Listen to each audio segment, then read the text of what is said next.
if it's it's on the moral judgment. So from a fully consequentialist perspective, what you would say is the action is moral, right?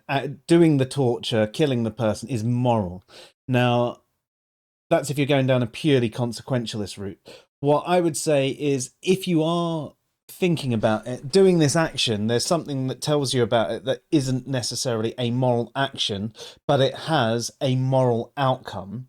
Therefore, it's permissible, even though not an actual moral action. Now, from a consequentialist perspective, they would turn around and say, no, no, it's a moral action because of the consequences it creates.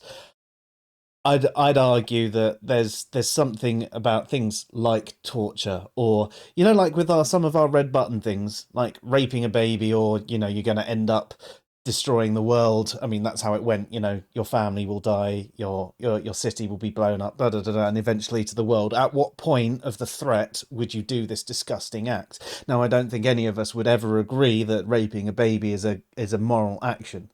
I mean, that's in a very extreme version of the actual moral theories. Yeah, Chris and I used to put really disgusting questions in debate groups just to see how people would react.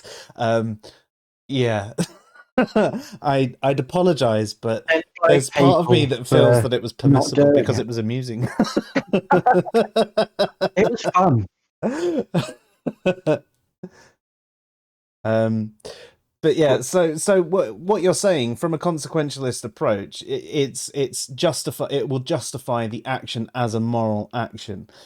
Whereas I think from my perspective, I would go it's permissible, but not necessarily moral. Also, wouldn't the trolley problem count as one of these?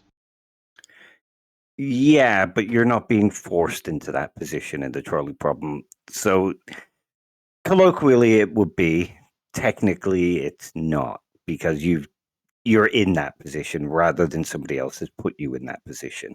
So in the good place, Chidi was thrust into that situation. So that would be a genuine example of the trolley problem being a problem of dirty hands.